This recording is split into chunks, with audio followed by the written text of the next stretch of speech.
seeing what I'm seeing. And we will get going. So, what are the 7 forces that we're seeing in the food and nutrition industry?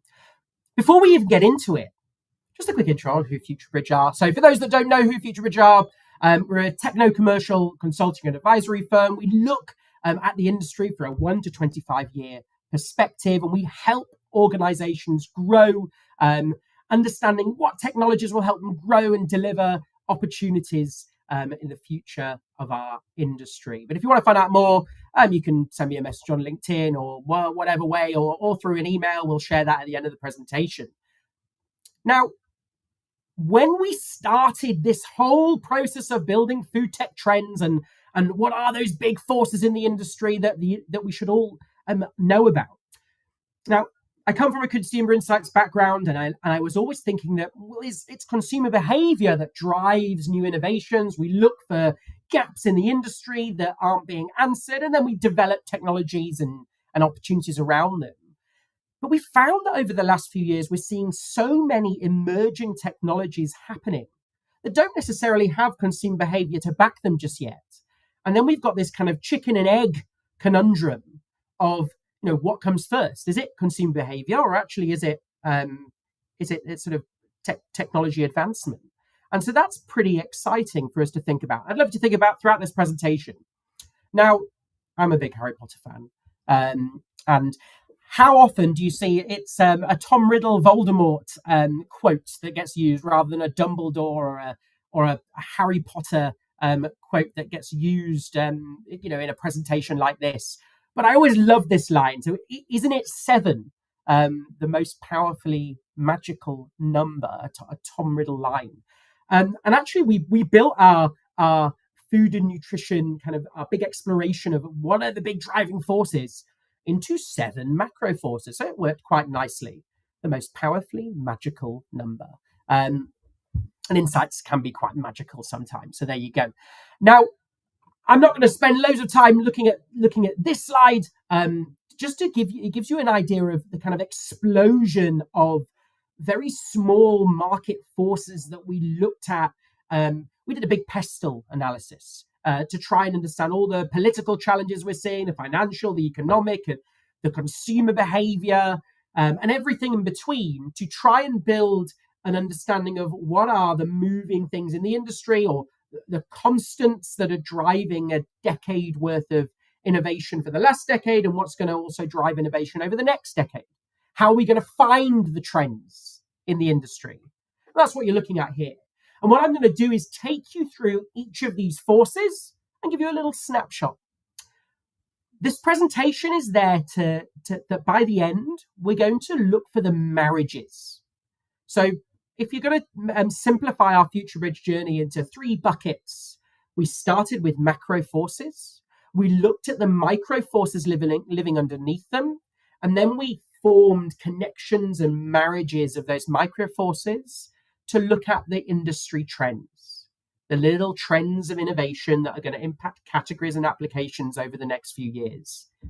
But let's kick off. Let's start with our first force.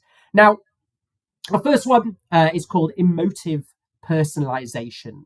And it's all about how consumers are expecting so much more from the brands that they call their favorites, and from new brands that come up in the industry. If it doesn't talk to them, both the marketing and the innovation, if it doesn't talk to them personally, then it doesn't quite work in 2025. So why did we choose this? Why is this a force? Well, we just found that this was a major priority. We looked at some of those sort of CEO surveys that we see in the industry. Personalization is just a norm for all these organizations. If they can't personalize, then they can't succeed. And they see huge impact in terms of a sizable commercial opportunity, and also consumers really looking at, they want to understand product recommendations tailored to them, and are looking for brands always that can talk to them personally. Now, what are the opportunities? What are the threats? Now, the big challenge is how many companies are going to put themselves into boxes by going on this journey. How can they get too personalized and then they can't talk to other consumer groups. That's always going to be a problem here. At the same time, we're seeing solutions to that problem through artificial intelligence that are able to group consumers faster, understand their changes faster, and we're also being able to see opportunities where companies are able to really optimize their personalization across all of their applications, whether it be health, whether it be taste, whether it be so across all of those different pillars of innovation, they're really able to target them. Now, of course, there's a problem of can you be as transparent as you like? Are the claims that you're making that might seem personalized, are they true? And that's always going to be an area which consumers are a bit concerned about. But what does this look like in terms of the little micros that we see in the industry? So what we did was we took that idea of emotive personalization and we blew it up into the technologies that matter, whether it be understanding that consumers want to see the whole value chain, and that blockchain technology can help them track where their product has been and the ingredient has been and the story of that ingredient that has come to their final end product, whether it be amazing marketing platforms that consumers can interact with at those end stages that can really talk to them, whether it be VR and AR sort of recipe applications that can help consumers really get in touch with the food recipes that they want to play around with. So what I'm going to do in each one of these macro forces, I'm going to try and bring it to life. So what you can see here, we're going to pick out a couple of different cool applications that we've been seeing. So just look at Nourish. Now, Nourish have been around for a little while. What have they been doing, though? They've been printing supplements, and they're really trying to personalize those supplements by building those supplements into different layers to target the different health needs that consumers have. Now, using AI and some of their recent innovation with 3D printing, they can now build these multi-layered sweets into 389 million combinations. So we're up to a stage where a consumer can really have something tailored to them. And that's really exciting. Now, another brand new example here is a company called Future Health. They're a weight loss provider, and they're really able to tailor to consumers' health needs that they may have and customize meal plans down to different medications that consumers might be taking, and they can align the meals that they recommend to consumers around those medications. It's pretty cool, like using Ozempic that we're seeing as a growing area of interest amongst consumers. So this is an introduction to emotive personalization. On to our next one. So we've got eco-transparency. Now, this is all about how companies are being probably driven by legislators, by governments, by seniors in their companies, because they want to make sure that they're able to rise above and be a leader in this space because of ethics as well. The reporting of different aspects of their company has got to be at its highest level ever. We know that companies need to now report on areas like deforestation, and they've got to report in great detail, such as in the EU corporate sustainability reporting. And this is going to be a huge demand for companies. Now, the biggest companies probably have set up different systems to make this work. Smaller companies are going to, in some way, sometimes struggle to make this happen, especially some companies with very traditional infrastructure. So it's just something to think about. But we see this eco-transparency as a big force to drive the next 20 years of innovation. You just look at this, similar idea. CSRD is going to be so important in core decision making. And actually, it's going to be key to that idea of trust amongst companies, amongst legislators and governments, and also it's going to be important amongst consumers. There are some opportunities here, of course, and the main one that I love is the idea of sustainability innovation. I think the sustainability is an amazing way to tell stories and to use ingredients and formulations and work with growers and agricultures and software providers and regions around the world to build fantastic stories around the journeys that your products have been on. So we're going to be talking a lot about upcycling during this series, and this is a great place where this might happen. The problem and the threats in this is that companies over-report. So we're seeing this story of greenwashing. So you have to be as transparent as you can. And I think the final one, which is why plant-based maybe hasn't been growing as much, and I've talked about plant-based as an opportunity for years now, if any of you have seen me present before, the problem of taste. Consumers may not buy into it. And if that taste doesn't deliver the first time, that's always going to be a problem when you maybe deliver products that are more sustainable, but by taking ingredients out that are less sustainable. That's something for us always to think about in this space. Now, what do the micros look like? Well, broken down into a lot of technology opportunities, a lot of telling stories about what's happening in the earlier stages in agriculture, different techniques, anywhere from the equipment that you use that maybe uses less energy, electricity, water, to regenerative agriculture techniques that we're seeing in that side of space, using tools across your value chain and new systems and softwares, so that you can report better, get more detailed. Also, just finding completely new formulations, such as creating packaging out of food that would have been thrown away, and therefore it's incredibly more sustainable for the environment. These are some of the forces that we're seeing, and therefore the innovations that come. We talk about some of the really cool examples that we're seeing, some in early stage technology and some not. So for example, you just look at this one from Find.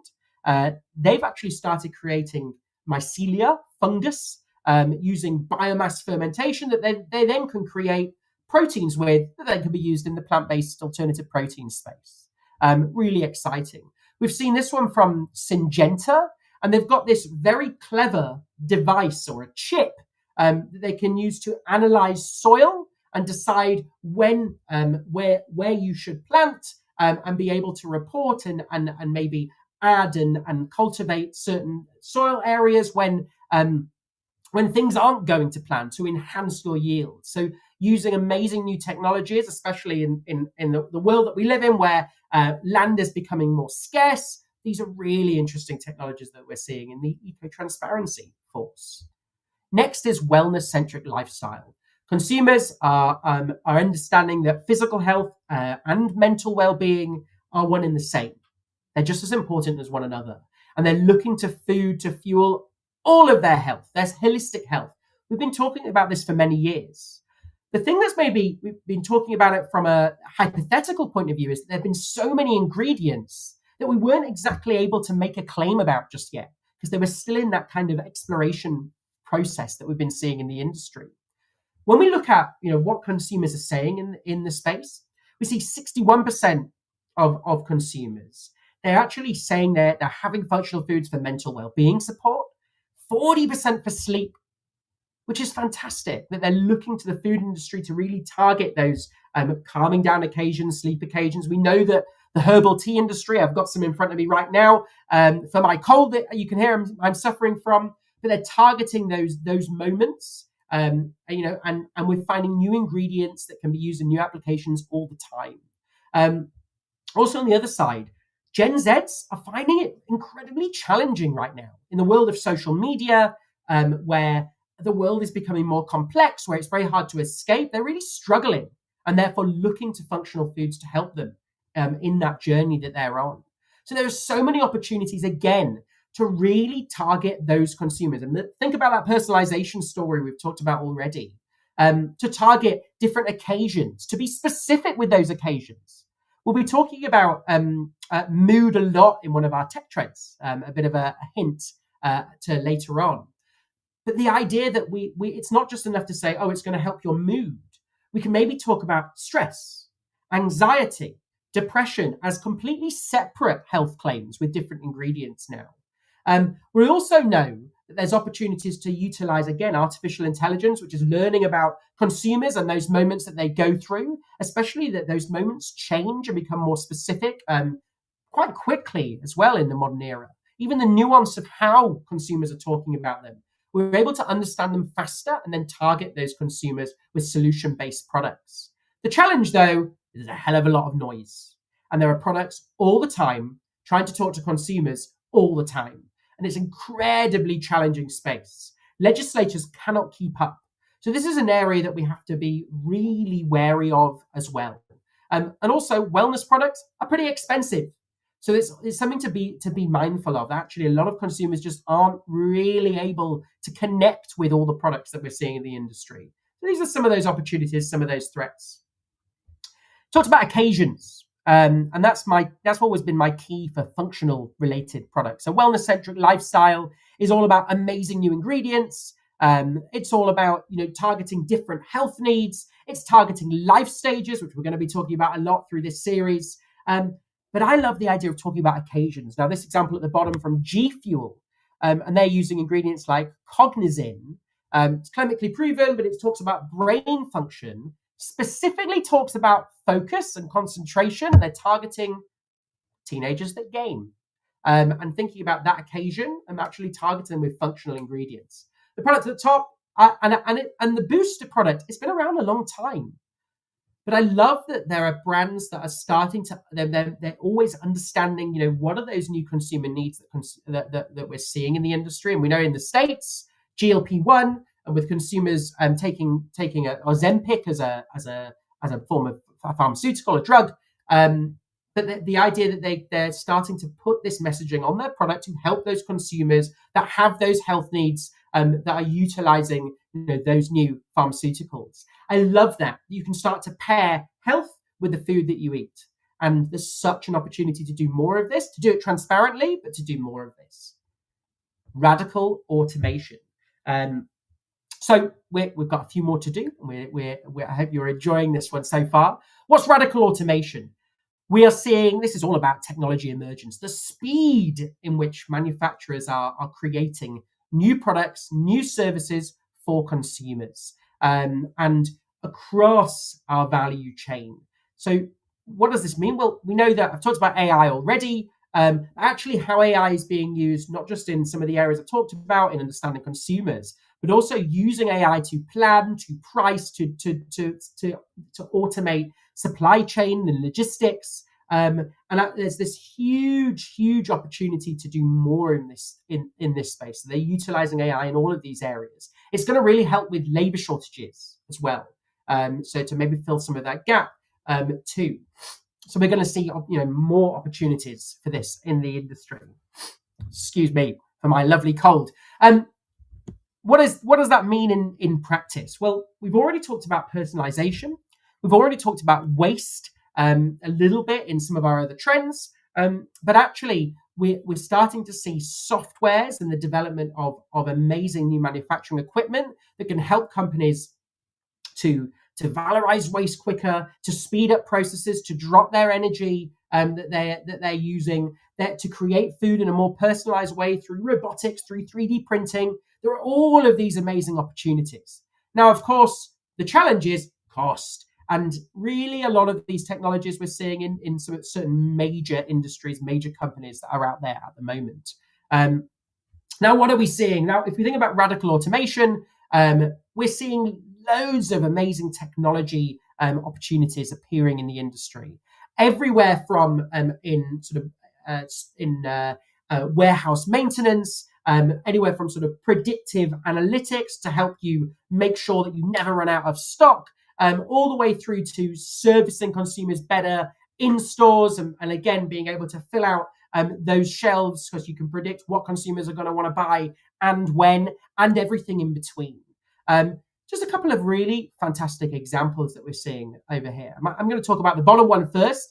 This is an example from SIG, and they've just created a new filling machine to fill up cartons. Doesn't sound too sexy, doesn't sound too exciting. What it's able to do is boost output by 25% to previous areas, reducing costs, reducing waste, also self-automatic cleaning. It's just a really interesting example of new innovations that we're seeing in the industry. The top example from Profile Print is all about how you can analyze the authenticity and quality of things like coffee beans, of cocoa, before so you're really able to understand, does this hit the spec that I've been asked for by my retailer as I'm the supplier, by my manufacturer.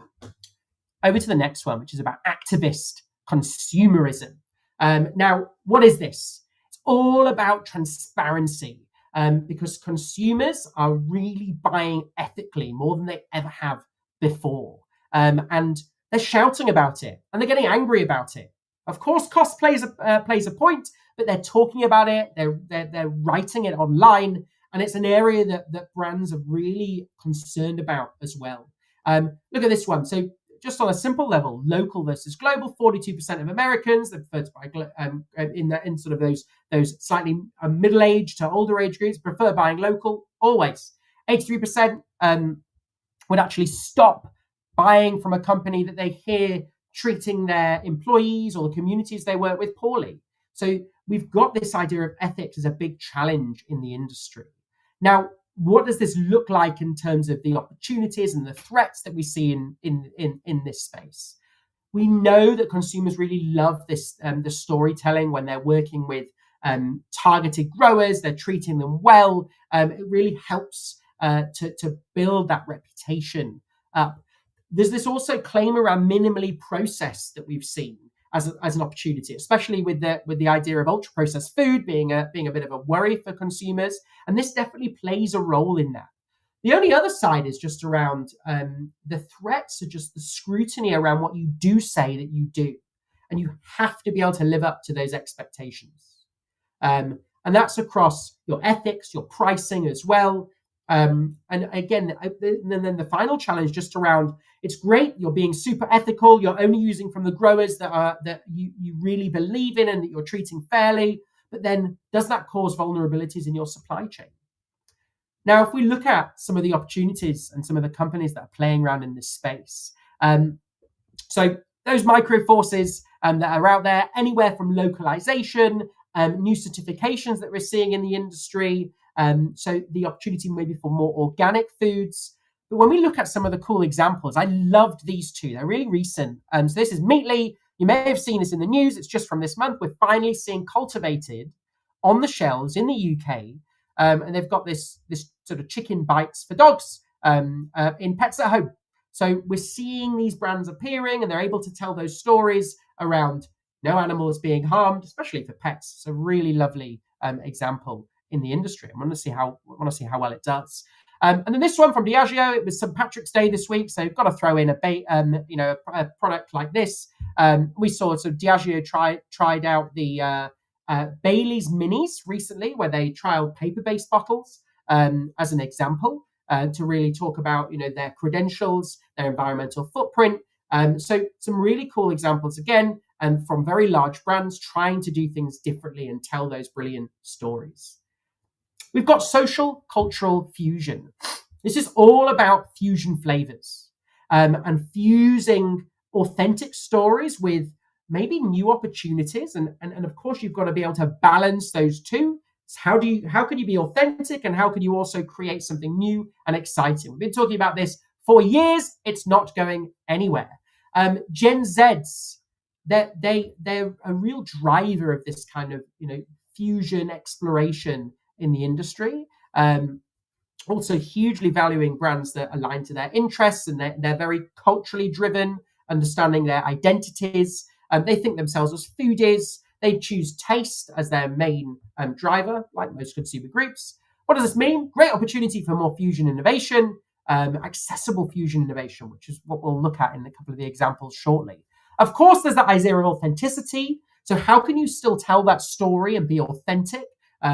And then again, are there still certain gaps in technology that maybe means that you're not really yet able to meet the consumer expectations that are out there in the industry and do that across the chain? When we look at some of the different products that are out there, I love this top one. This is a product, Sprite Chill. They launched with a campaign with the NBA in the States last year. And they did it as a market test, and they're actually going to expand the range this year, and they're partnering up with Black House Radio, which is a YouTube show, and working with Black DJs. And again, it's the way in which they went out to the industry using areas like Snapchat to do it and to really test the industry in a new and an innovative way. I love this. It's a really great marketing campaign for a new flavor combination that they used in Sprite Chill. Kraft Heinz just launched this one at the bottom called the Flavor Tour line. They've got the street corn example. They've got a Korean-inspired tangy barbecue sauce that they're using, but it's the ingredients in there as well. So in the Korean product, they've got a gochujang, a doenjang, and soy sauce as the combination of flavors. They're using those key ingredients. In the Thai product, they're using ginger, sriracha, and sesame. So they're using those familiar, authentic ingredients, but they're modernizing it. They're making it accessible under that Heinz brand. So it's not rethinking the wheel, but it's doing it in a really lovely, colorful, attractive manner. So that's one from Kraft Heinz. And then we've got the uncertainty paradox. Consumers are a bit scared, they're uncertain, industry is a challenging place. A lot of consumers are really worried about what's going on in the world. The news every day is complicated and tough, and it does affect how consumers interact with the industry, how they buy, their future planning. Inflation has been a major concern, and of course these all they don't help consumers with those decisions. So what does that mean for brands? Well, of course, inflation's playing a massive role, and companies have had to be really understanding around pushing prices up. Also, maybe simplifying the products that they put on their shelves and not taking too many risks, because actually maybe stick to core and don't spend too much. So it does mean that innovation sometimes is slowed as a result. At the same time, companies can become really exploratory around cost efficiencies, finding new ways to innovate as well, helping new technologies from a predictive analytics point of view too. What does that mean in terms of the examples that we've been seeing? Now, this top one is just about analytics, and this is a university called Leuven, and they've been doing this really clever sort of beer analytics using AI and analyzing all the flavor notes that you can see and the ingredients connected to them in beer to create the perfect beer for consumers, taking risk out the equation. And then this example from Tesco, and this was announced this week. We've had the reduced to go in Tesco for a very long time. It's exceptionally popular with consumers that are really struggling. And they've said they're going to trial this for free, actually giving consumers food that would be thrown away. It might have a massive impact on waste. And it's an amazing story from Tesco, and they're taking probably a risk to do it. But it's a massive story, and it's worth popping this in. So just to close, I'm going to spend maybe 1 or 2 more minutes. I've probably run over. I'm really sorry. I hope you've enjoyed it. Just to move back to all of these little stories. What did we do? Now, to introduce our next 4 episodes in our series, we created marriages between all of these micro forces. We tried to understand how they might interlink across all of these forces to create industry trends. And these are our trends.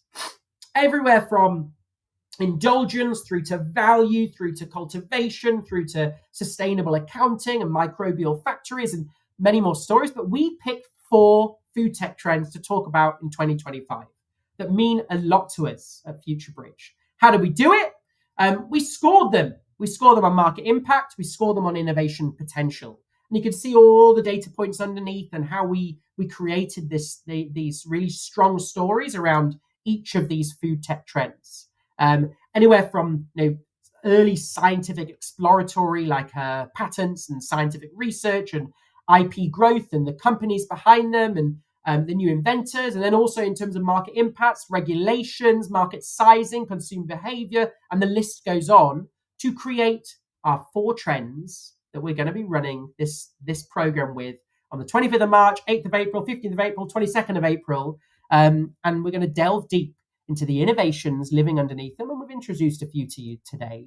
But we hope that you can be there. So those 4 trends are eating my emotions, all about mood, fueling every stage, all about the different life stages that matter to consumers, valorizing the unusable, all about upcycling and valorizing your waste, and thinking for me, which is all about AI and its role in food development. So what you need to do is please scan the QR code that's there. You'll be able to find me on LinkedIn, add me on LinkedIn and register. If you scan this, you'll register for the next event. It doesn't matter if you're booked up in the time slot, no problem at all. Just register, because then you'll get the video on demand. Please share it out if you've enjoyed it today. And I really hope you have. Thank you so much for listening, and see you next time. Thanks.